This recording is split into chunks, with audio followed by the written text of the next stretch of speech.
Hello, and welcome to Spooky Town Tales, Season 2, Episode 8. That whimsical sound you just heard was me playing on a bottle. I hope you enjoyed it. It was just for you this Friday evening. How are you, Jimmy? I am sufficiently good. He's back in the hot seat with me this week to record some spooky stories. He's had his little holiday from the show. It was absolutely divine.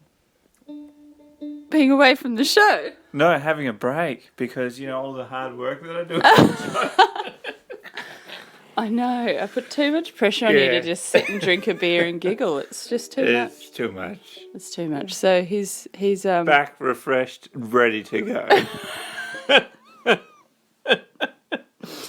The poor bugger. Yeah, it's rough. How do you put up with it? Anyway, so we're back. We're back with some spooky tales this week. We can't really commit to weekly episodes like I want to at the moment because life is crazy and what the hell? And life is crazy. Crazy indeed. And everyone I know is having the same thing. So I apologise that they're completely inconsistent. No, we're just going to... what you get and you don't get upset, mate. I'll get them out as I can, but usually by the time I do get one out, it means I've got some bloody good content for you. Yeah. So, buckle up. Hang on to your butts. Make sure you got a drink. Are you comfortable? Are you well fed? Are you safe? I feel pretty well fed. Haven't even had dinner yet. Sit down. Relax. Turn off the lights. And prepare to be spooked. So, to kick off the show, I'd like to talk about something I shared on the Southern Paranormal page. Basically, there's very strange phenomena, worldwide phenomena, that has been heard everywhere. You'd be hard-pressed to find, what are you laughing at? Is it my beanie? I can't help it, I'm cold. It's just distracting. Oh, God damn it. Beanie's off. Back to the program. Sorry. Jesus.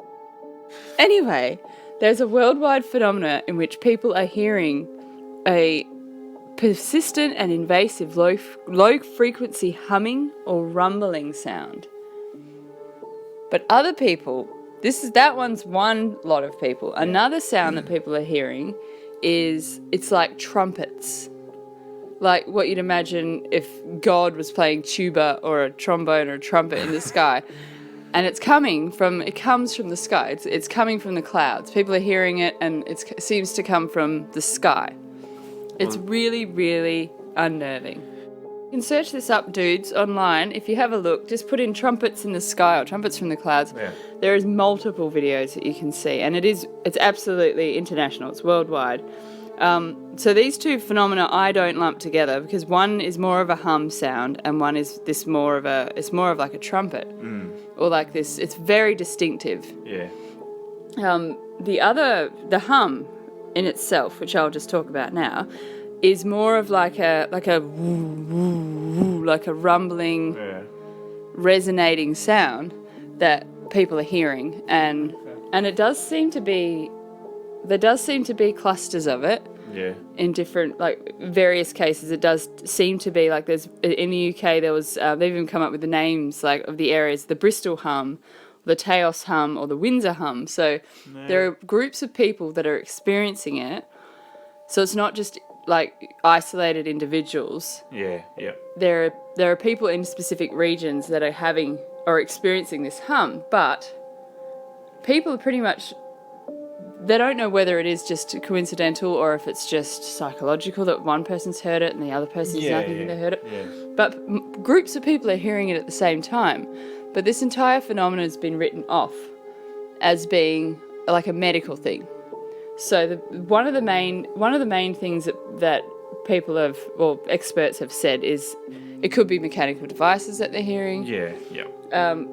I myself can hear electricity because it's a low percentage of people. I think it's 2% of humans are able to hear certain frequencies that others can't. Yeah. And I used to literally, at night time, I was at the opposite end of the house, but if Dad left the TV on standby, I didn't turn it off, Yeah. And I remember you it would keep me awake. I could hear this humming noise. And I know every time I'd be like, it's the TV. And as soon as I'd turn it off at the wall, it would stop. Yeah. But that can be, obviously, if it's a standby thing, it could be the actual motor that's in there for keeping it cool or But whatever. no one else heard it.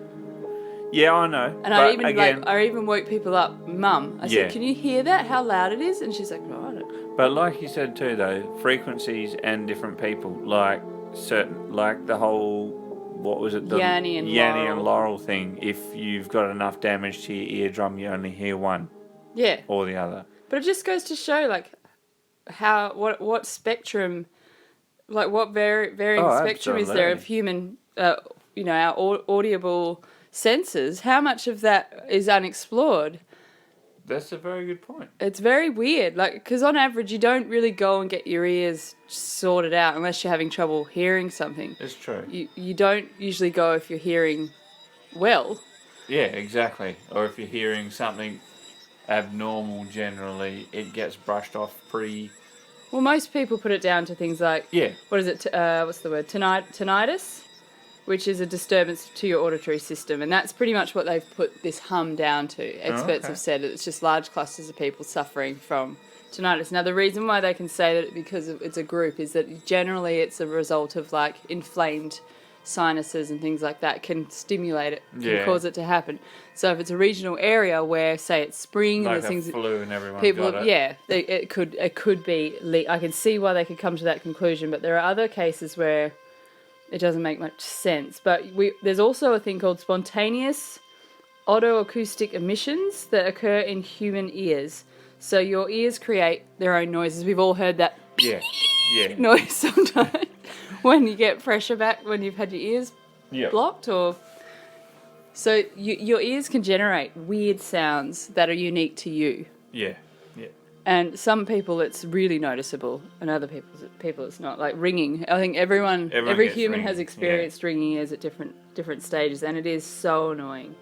And in different levels too. Come to think of it, you get different, like not tones, but you definitely sometimes, depending on, like you're saying, different sinus flus or whatever, you do get different noises as well.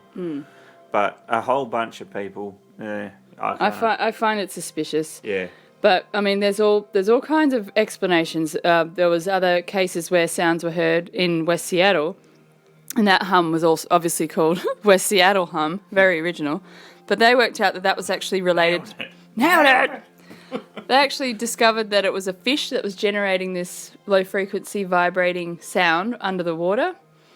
And it was causing, I think it was mainly people in houseboats that were experiencing this. Yeah. They could hear this reverberating, and they've worked out that it was coming from. It's like a mating call, I think, of a type of toadfish called the midshipman fish. Really? Yes, the midshipman fish. And a similar occurrence took place in the UK, in Hampshire. They had a similar thing with a humming sound of a nocturnal, like a nighttime humming sound. Yeah. That they managed to link it back to a thing called a sonic fish. Really? Yeah. So that's the thing. The water ones are a bit more of a thing because obviously sound travels further in water. But the thing that creeps me out about this one is that it's a moving, alternating sound that's enough to alert people to get out of their houses and go and look up to the sky. Anything that can make you do that needs to have some form of warrant. Because it's very different. You generally, when you have something wrong with your ears, you can hear that it's internal. It's in your ear. Yeah. Most of the time. I'm no expert on it though. But even like you're saying before, even an annoying sound like a TV screeching or something like that, you are going to do not much more than walk around your house looking lost. Yeah, exactly. So it's not loud enough to make you go and look up. No. Go outside and look up. No. So there's speculation that it was UFOs or, because it did come in clusters at certain times, like certain years. Yeah. Where these things were, I have to find, I wonder if I've written it down. I know that the ones that sounded like trumpets, there was some in the early 90s, and then there was some in the early, I think it was 2004 to 2006, there was another big peak. Yeah, right. All around the world, people hearing these. Yeah. Which brings me to my next point, something called a skyquake. So my logical thinking, it's a very unnerving sound, and it does sound otherworldly, these weird trumpets. It does sound like something supernatural and terrifying. But my instincts tell me that it's a phenomena that we were unable to actually examine, as it is being generated by atmospheric pressure or pressure coming from the earth. Yeah. Like gases and stuff being forced out maybe through different cavities in the earth, and then it's maybe reacting with pressure in the in the atmosphere and creating these sounds, because there are nature makes very, very scary, weird sounds. It does, and I think the only other thing I can think of down that sort of line of thinking is we are changing the environment. Big time. And you don't know, well, no one knows what that's going to do. Yeah. Also, we still can't quite explain thunder. No. Or any other noises that come from the sky. No. So you kind of go, well, we don't know. We don't really know. And that's skyquakes are unexplained. They know they've been documented. Yeah. Big booms coming from the sky. One of the cases, which I'm going to play some little snippets for you now of different recordings people have made of these so-called skyquakes. The one in New Zealand is particularly unnerving for me. Okay. Because it's so loud. And it kind of crescendos, like it builds. Yeah. And it changes tone, which is why it sort of makes me wonder if it is some sort of reaction in the sky. But it is very frightening. Yeah. If I was to hear it, I would be very frightened by it. No. But I'll just read you some of the regions where this sound has been heard and documented. So this isn't just like one person. This is whole people saying, what the hell was that, wanting to know what's going on. So the Ganges in India, the east coast and inner Finger Lakes of the United States, Magic Valley in central Idaho in the United States as well. They've also been heard in the North Sea, Japan, Australia, Italy. I can keep going. There's just everywhere, basically. Ireland, Ambala, the Netherlands, Norway, Argentina, Jakarta, Uruguay, Brazil, Mexico, Java. They're all over the place. Even in Western Australia and South Australia and Victoria. Even in the 1820s, there was documented cases of people hearing these sounds. Really? Yeah, so it goes back. It's not a new thing. No, that's crazy. So there's documented cases of in WA, and mainly a lot of the ones in Australia, it was the 1800s. But basically the way they described it, it's like sort of loud, distant thunder, but in clouds that aren't quite thick enough to generate thunder. To actually do it, yeah. And then it kind of, some people have also said it sort of builds into like a cannon fire. Really? Very strange, very, very strange. But the scariest, weirdest one, and there's funny names for it, like mist puffers, Seneca guns, all kinds of different names that sort of they've come up with to describe what it sounded like. Yeah. Yep. So it's been this is a phenomena that's baffled people for a long time, and it's still being experienced in large groups of people. It's not just quite weird. It's really weird, and I find it really. If I'm going to play some now, and you can hear just how unnerving these sounds are, and if you were to hear this, and not really be able to find any plausible explanation. Yeah. Now, I'll play you the one that was from, I believe it was somewhere in Texas, I think. This one is what gets me when you can't really write it off as an ear issue with one person because there's a car park of people and people that don't know each other and they all are stopping and they're all looking up and they can all hear it. Yeah. So that makes me go, this isn't a medical thing. This is something going on in the sky that we can't explain. So I'll just play that one for you now.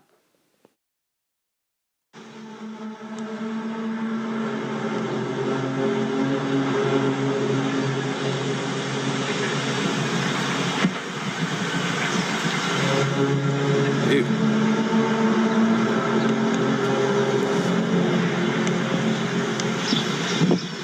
Did you guys hear that?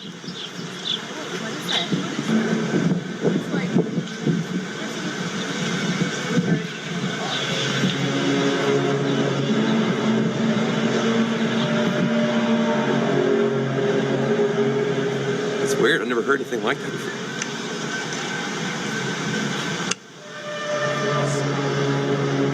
Where's it coming from? So you can clearly hear there's multiple people quite taken aback, and it's broad daylight too. Yeah. And it's coming from above. Yeah. That's odd. It's really odd. Yeah. All right, I'll play you this other one. This is the New Zealand one. This is the one I shared on the Southern Paranormal page. This one is the one that shook me the most. Yeah. Because the sounds are so loud. And he captured them. It's been captured on a device. So how is this coming from only his ears? Exactly. It's impossible. It's not. Okay, so listen to this one. Outside, up there.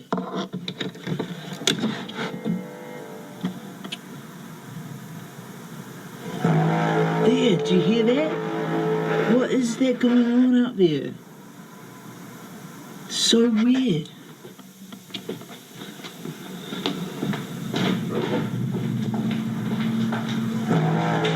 There. Do you hear that?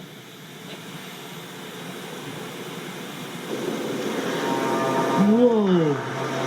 It's like it's behind the house.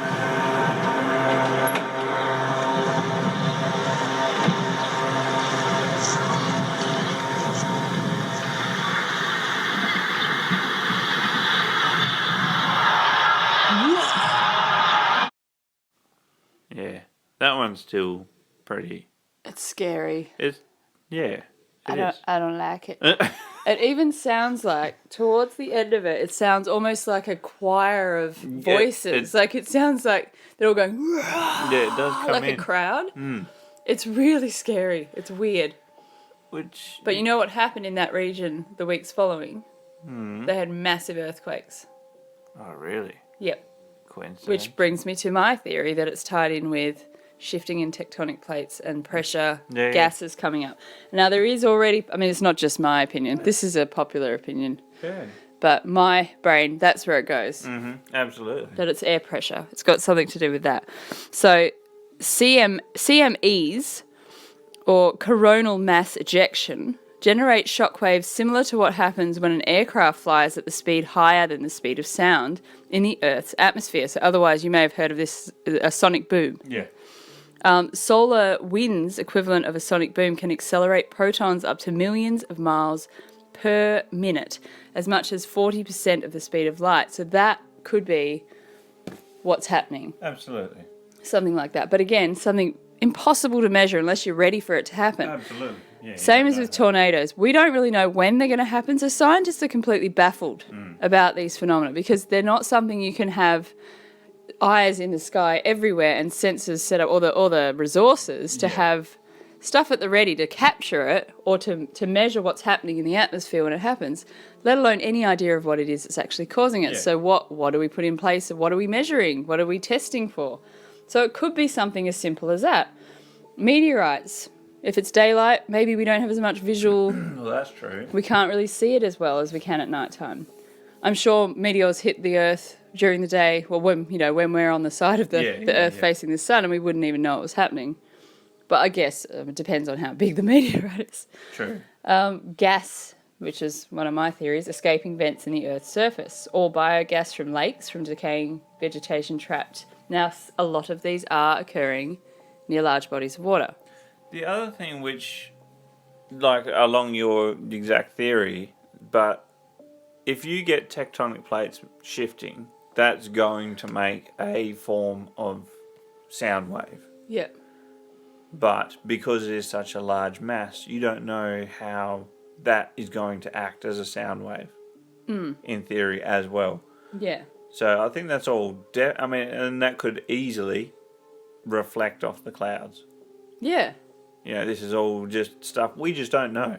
Yeah. And we don't really know how sound travels as well. I mean, we've got a basic hypothesis from scientists of how to read sound and how it works. But, like, for example, there's days where I'm, like, the girls will be on the toilet where we live, and we're on top of a hill. And it sounds like a cow way across the field is literally outside the window of the toilet mooing. Yeah. It can travel, and then but it wouldn't be wind or anything. It's just to do with maybe the temperature of the air. Yeah, how dense, how close all the particles are, how quickly the sound will travel as a sound wave. It's really weird, and like sometimes our daughters will call us, and I'll go to the opposite end of the house, and both of us will think they've called us from the back of the house, but they'll be in the front of the house. It's sounds a very weird thing. So I'll play one more of these strange sounds, and then we'll move on to the next subject. Sure.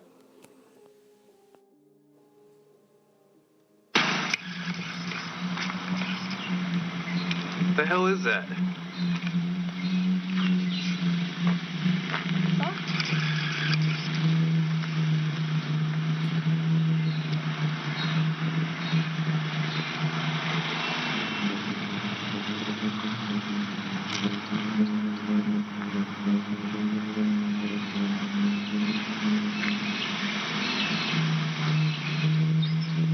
Is that coming from the clouds?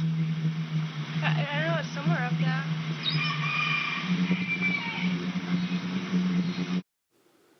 Now, I don't know if you could tell by the accents, but that one actually took place in Australia. What? No way. Yeah, but the guy sounded more American than Australian. But most young'uns do these days because of the bloody media. You think everything they watch, they're all talking with American accents. Yeah. So that one was Australia. That's another, that's good. So it's close to home, guys. It's not just an overseas one. This is happening in Australia. It has happened since the 1800s. Well, probably since well before that, but... Exactly. Yeah. That's really cool. Cool phenomenon. If you're interested in finding out more, just search it up online. There is plenty of videos. There's tons and tons of them. Tell us what you reckon. Go and have a look. Go and have a look. Now on to poltergeists. Whoa.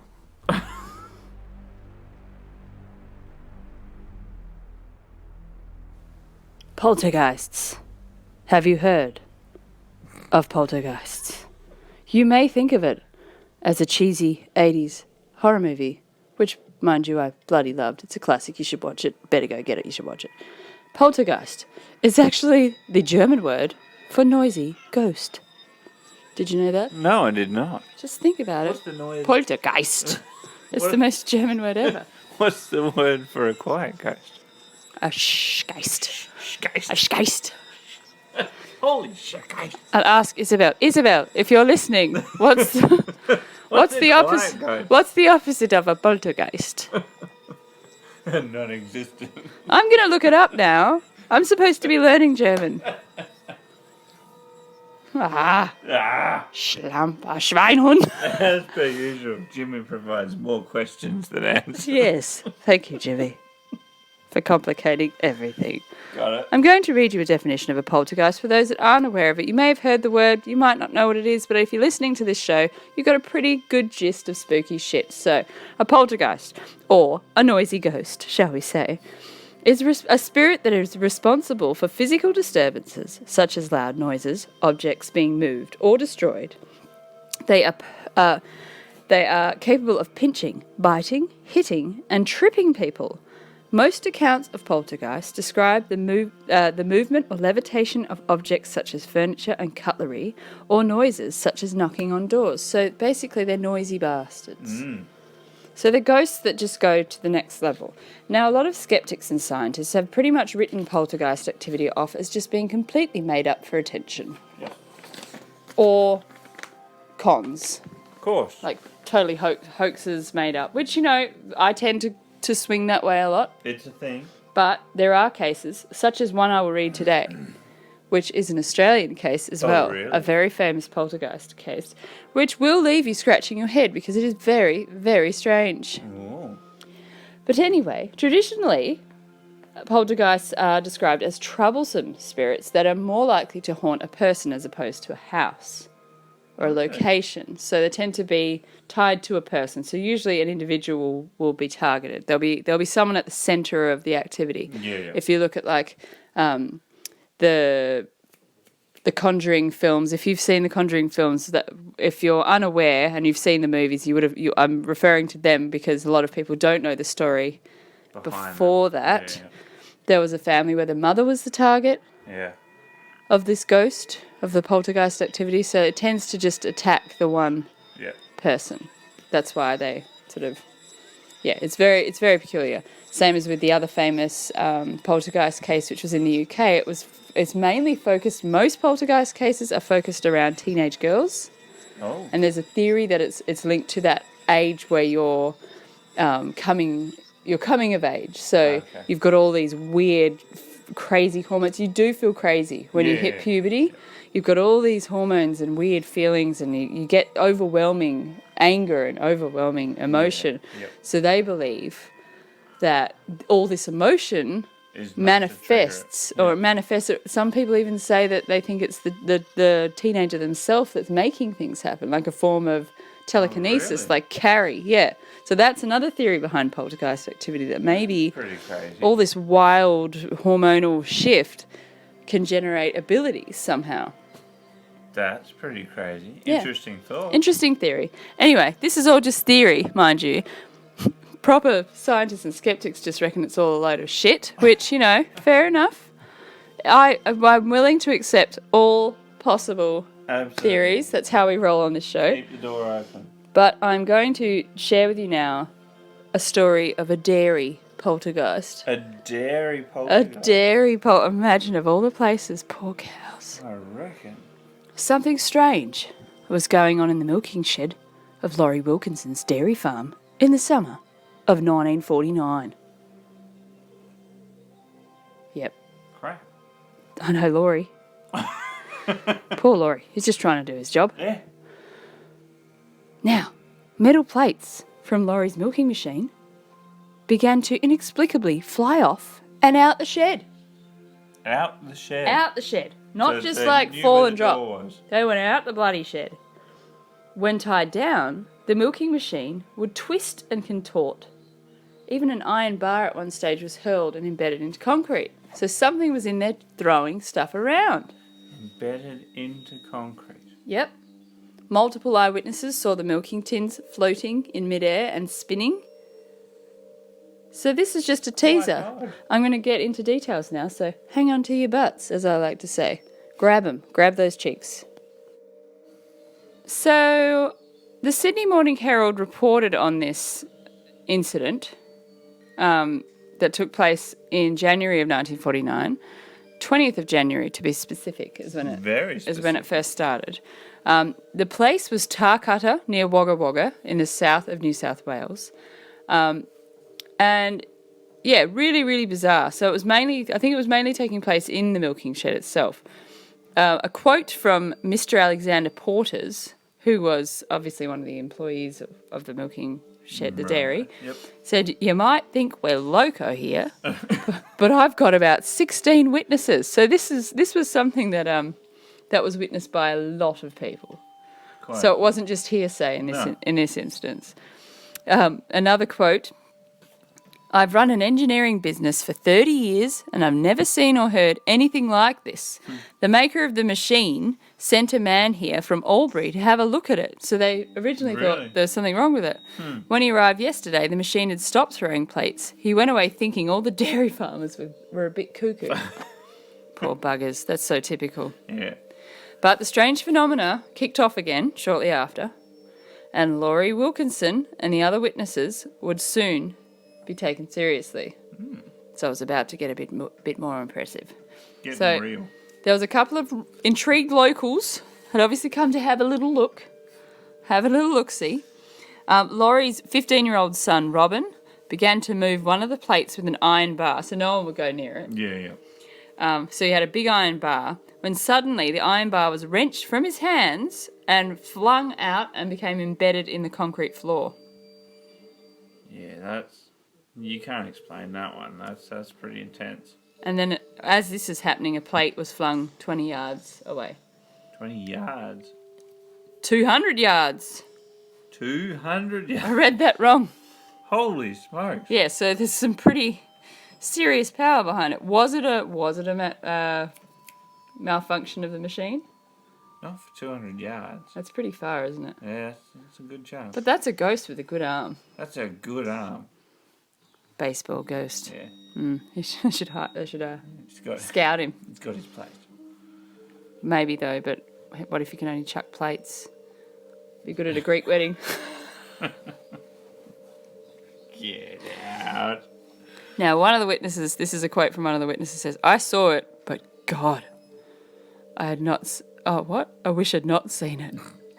Help if I... Oh, that was the dog. Yeah. That wasn't a dimmer. That wasn't even me. that was Ruby. Sorry, I'll read that quote again because I've got dare brain. The quote said, "I saw it, but I wish to God I had not seen it. It is frightening." Wow. Well, it's pretty.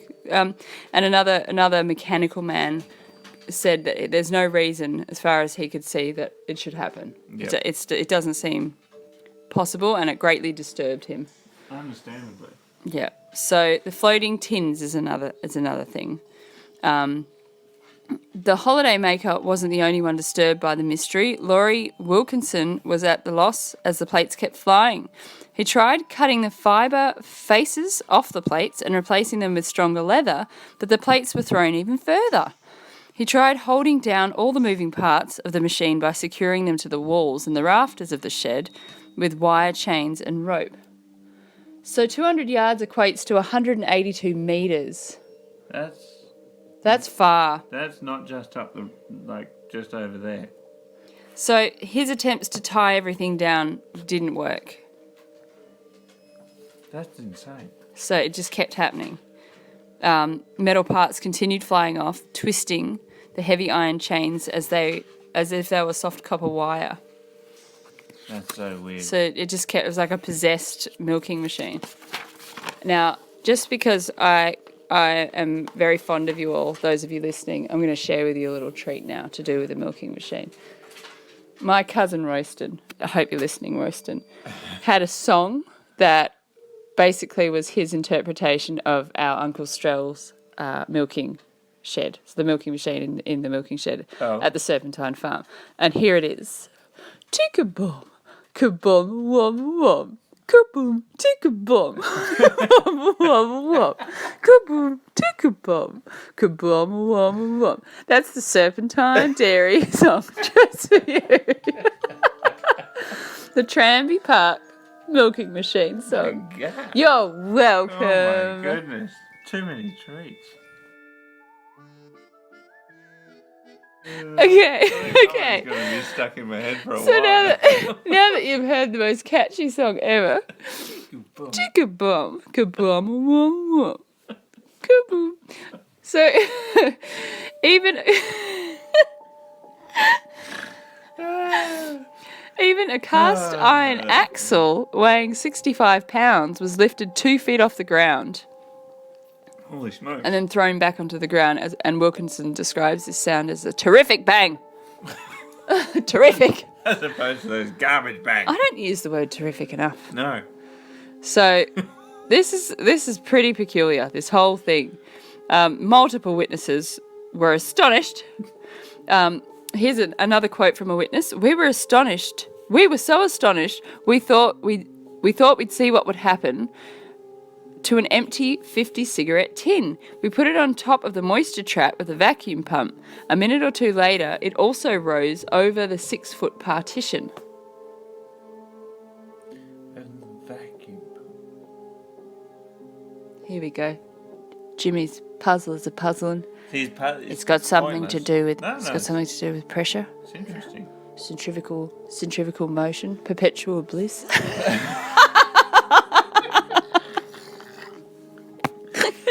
Oh. So this Get out of here. this whole thing had scientists baffled. It was completely confusing. 11 months after the plates first began flying, the mystery remained unsolved, and the disruption to the dairy milking routine at the Tarracutta Dairy Farm continued. On the 7th of December, 1949, the Sydney Morning Herald reported again on the mystery, and basically scientists had no thoughts. They had nothing. Well, they had theories, but they had nothing concrete. Yeah. But amongst the theories, there were all kinds of theories, some serious, some jocular, were advanced in Sydney yesterday's to account for the strange happenings reported to have terrorised residents of Mr. Lawrence Wilkinson's haunted farm near Tarcutta, but there was nothing. There was absolutely nothing that they could say, this is what we think it is. Pretty crazy. And it did. It kept going. And basically it was almost like it could happen on demand. So tons and tons of people saw it. There was a theory by a Professor V.A. Bailey, professor of physics. His theory was the nebulous theory. Well, he claimed that this could be an explanation for it. It cannot be regarded as a serious solution to the problem, though. Oh. So thanks for that tidbit, but that was bloody useless. This is my theory, but you just don't take it seriously. It's a theory, but it's not really a theory. Anyway, I could go on about this story forever. There is so much. If you want to check this out, this whole story, there's so much more to it. There's more eyewitness quotes and accounts. I'm stumbling over my words this evening, so I'm not going to put you through that anymore. If you do want to hear more about this story, jump online and search Weird Australia. Just Google search Weird Australia. This story is one of the top ones in the Ghost and Poltergeist section on that website. That is a great resource if you like strange, weird and wonderful things. Jump on that website and you can look at Australian cases of all kinds of phenomena and supernatural. But I found this one on there and there's pages. I got pages and pages in front of me of eyewitness accounts, theories, quotes from direct quotes from eyewitnesses. There's just too much to cover in one episode. So if you want to hear more about the poltergeist at the Tarcutta Dairy, check out Weird Australia. It's a great resource if you like losing hours reading paranormal articles. Yeah. Especially because it's Australian. They're all Australian stories. It's really, really cool. Here's another ghost story for you. So this one is another real estate one because we're still in the real estate zone and we wish we weren't. So this one was a bit weird. On a follow-up call to someone who had inspected a home I was selling, I was asked, "So, Vanessa, can you please ask the vendors a question for me? Can you ask them if the ghost is friendly?" I was quite taken aback as I've never had that request like that before. Anyway, I thought, how am I going to ask the vendor this question? They're going to think I've lost my marbles. But I took a deep breath, called my vendor and asked the question. A potential buyer asked, "Is the ghost friendly?" There was silence on the other end of the phone. So I laughed and said, "Please don't think I'm going crazy. I know it's a really silly question." But then he responded, "Funny you should say that." When we first bought the home, a friend of mine walked into one of the rooms and said, "There's a ghost in here." I confirmed that it was the exact room the buyer had mentioned, and we both got chills. My vendor then went on to say, "Since we started preparing the house for sale, strange things have been happening. The alarm going off during the night, light bulbs popping, cold patches in the house." So the more he thought about it, the more it seemed there was perhaps a ghost, and he decided to get a medium in to help. Apparently there definitely was a ghost in the home, and it loved the family so much it didn't want them to leave. Well, there you go. So, cute story. It could all very much just be... coincidental. Yeah. And then, once again, it's that power of suggestion. Absolutely. If you dump it into the room, it's going to... You say, people will find it. People have said there's a ghost in your house. You're going to start looking back and going, well, that was a strange thing that happened. That could have been a ghost. Yeah. So, a cute story. Not scary. I wanted scary ones this week, but I don't think I'm doing the job. Oh, come on. Anyway, this is another really cool coincidental one. It seems to be the theme. So this is something weird that does happen. I tend to come across stories and go, "Oh, that'd be good," and post them all together. They do tend to flow into a theme. So this is another coincidental one. Being guided by the ghost. I'm being guided by the spirits. My grandfather told me this story about how one time he was sitting in the chair in the front of the house when he heard his wife repeatedly calling him from inside the house. The thing is, my grandmother passed away a few years before that, but he told me that the voice was so pressing that he actually got up to look inside the house. And as soon as he got inside, he heard a loud crash behind him and turned around to see that the chair that he'd been sitting on moments ago had been crushed by the cast iron gutter that fell on it. If he hadn't come inside the house, he would have probably been seriously injured. I don't know if it's paranormal or not, but every time I think about it, it sends chills down my spine. That's very odd. That is odd. That is very odd. And it does happen. Sometimes you'll get a feeling or you'll think you hear something, you'll move to a different spot, and then something will happen in that spot, and you think, if I'd have been there. Yeah. Like I've had it a few times with driving. Mm-hmm. I'll get a feeling and think, oh, I don't think I should drive there. Yeah. And then there'll be an accident on that road, and you think, if I hadn't have listened to that little voice. What could have? Not that it was an actual verbal voice, like in this case, that he heard. Yeah. He heard an audible that's a big voice. deal. It's pretty weird. Very weird. Have you ever heard weird voices? Not me personally. Disembodied? No. I haven't even. But I do know what you mean when you have that weird sense to move Yeah, like I shouldn't be and you here. find something happens there. That's odd. Yeah. Had that with lightning once in a tree. Really? Yeah, when we were kids at the school. There was a big thunderstorm. Really? Yeah, and we all had this funny feeling that we should move from under this big tree. See, energies are weird like that, though. Yeah. That's an electricity sort of thing as well, and I find that sort of thing a bit more. Well, animals seem to be more in tune with these sorts of warnings than humans. But obviously, us being animals, we've obviously still got the instincts, but because we've learnt to build shelters and whatnot, we don't use them. True. So evolution, as it were, perhaps they're not as sharpened or primed as they should be. Very interesting, though. Yeah. There you go. Have you ever had a feeling that you should move, or thought you've heard someone calling you and it's led you somewhere else and something awful's happened where you just were standing? If you've had a weird coincidence story, write it in. And if you've had any other weird stories, anything at all, write it on in, because we're here with open ears and no judgment. So that's going to wrap up our episode this week. It's not as scary as previous episodes, but I promise you, I have some bloody doozies coming up. So be sure to come back and tune in future weeks. And if you do have a story, or even just a little tidbit you'd like to share, a theory on any stories that we've shared, send them on through. Any feedback, even if it's negative, I don't care. You just write it on in. Just say, hey, you suck. Stop doing it. No one cares. Well, you don't have to for those ones, but Hey, we'll take it. It's okay. I'm pretty open-minded. I can take it. I've got a thick skin. Have at it.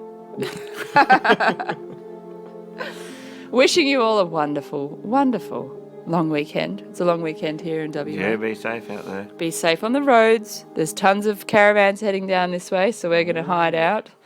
Be very, very careful on the roads. And let's just remember that we're not out of the woods. It is still very much a pandemic, and it could very much flare up any given time. So please follow the social distancing rules. Be sensible. Wash your hands. Just because we can do things doesn't mean that you should. If you're in a place and there's lots of people, maybe just go somewhere else. Take care of yourselves. Be safe and stay creepy. Bye.